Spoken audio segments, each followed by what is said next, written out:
Father Roy Kannanchira, ഇവിടെ ഈ ഒരു വത്തിക്കാന്റെ ഭാഗത്തു നിന്നുള്ള ഡിഗ്രി നമ്മുടെ മുമ്പിലുണ്ട്. നിലപാടുകൾ ഔദ്യോഗികമായി തന്നെ അംഗീകരിക്കപ്പെട്ടിട്ടുണ്ട്. ഇനി ശരിക്കും ഇതിന്റെ ഒരു റിസൾട്ടായിട്ട് എന്തായിരിക്കും സംഭവിക്കാൻ പോവുക? ഇതിന്റെ ഒരു തുടർ നടപടി എന്തൊക്കെയാണ് നമുക്ക് പ്രതീക്ഷിക്കാൻ സാധിക്കുക? ഞാൻ മനസ്സിലാക്കുന്ന അനുസരിച്ച് സിസ്റ്റർ ലൂസിയെ FCC സന്യാസിനി സമൂഹത്തിൽ അംഗമായി തുടരാനായിട്ടുള്ള സാധ്യതയാണ് സിസ്റ്റർ ലൂസിക്ക് നഷ്ടപ്പെട്ടിരിക്കുന്നത്.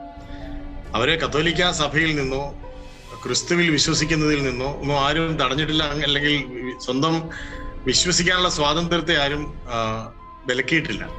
അവർക്കിനിയും വേണമെങ്കിൽ സന്യാസം ജീവിക്കാം, പക്ഷെ അത് FCC കോൺഗ്രിഗേഷനിൽ പറ്റില്ലെന്ന് മാത്രമേ ഉള്ളൂ. ഞാൻ ആദ്യം സൂചിപ്പിച്ചതുപോലെ തന്നെ മുമ്പേ ചോദിച്ചായിരുന്നല്ലോ, ഇതിന് കാലത്തിനനുസരിച്ച് മാറ്റം വരുത്താൻ പറ്റുമോ? അപ്പൊ കാലത്തിനനുസരിച്ച് നമുക്ക് മാറ്റണമെന്നുണ്ടെങ്കിൽ കാലത്തിനനുസരിച്ച് ക്രിസ്തുവിനെ മാറ്റേണ്ടി വരും. കാരണം ക്രിസ്തുവിന്റെ മൂല്യങ്ങൾക്കനുസരിച്ചാണ് ഈ സന്യാസ ജീവിതം എല്ലാവരും ഏറ്റെടുത്തിരിക്കുന്നത്. ക്രിസ്തുവിലേക്കുള്ള യാത്രയാണ് സന്യാസം എന്ന് പറയുന്നത്.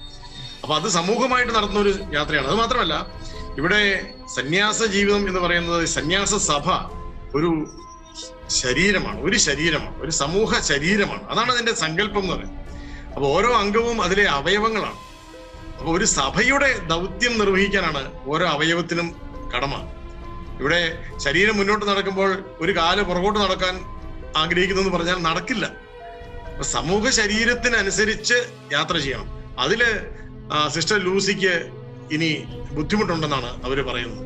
അവരുടെ ഇഷ്ടം അനുസരിച്ച് സന്യാസ സഭയുടെ നിയമം മാറ്റി എഴുതണം എന്നാണ് ലൂസി സപ്പോർട്ടേഴ്സ്. ഞാൻ ഫേസ്ബുക്കിലൊക്കെ കണ്ടിട്ടുണ്ട്, ജസ്റ്റിസ് ഫോർ സിസ്റ്റർ ലൂസി.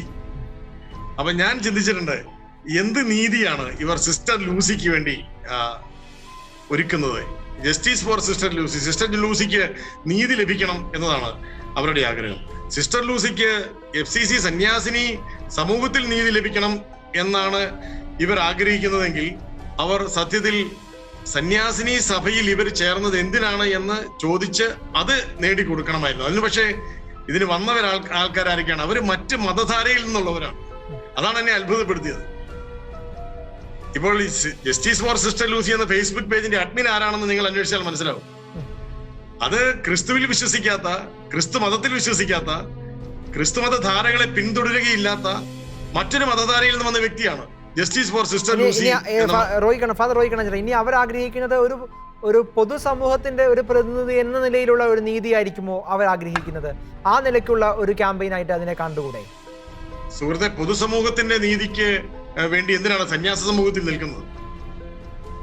അതൊരു ചോദ്യമാണ്. അതൊരു ചോദ്യമായിട്ട് ഇവിടെ നിൽപ്പുണ്ട്. അതിനുള്ള ഉത്തരവാണ് ഇവിടെ വന്നത്. എന്നാൽ പോലും അതിന് ഒരു പറയുന്ന ഒരു സമൂഹത്തിൽ ഒരു സ്ത്രീ പക്ഷം ചേർന്ന് നിൽക്കുന്ന സംഘടനകൾക്ക്, പ്രസ്ഥാനങ്ങൾക്ക്, പൊതുസമൂഹത്തിനൊക്കെ ആ വിഷയത്തിൽ ഇടപെടുന്നതിൽ എന്താണ് അതിനകത്ത് ശരികേട് എന്താണ് ഇരിക്കുന്നത്? അതിന്റെ ശരികേട് എന്ന് പറയുന്നത്, ഇതൊരു സന്യാസത്തിന്റെ ഭാഷയിലുള്ള മറുപടി പറയുമ്പോഴാണ് പൊതുസമൂഹത്തിന്റെ ഭാഷയുമായിട്ട് ചേരാതെ വരുന്നത്.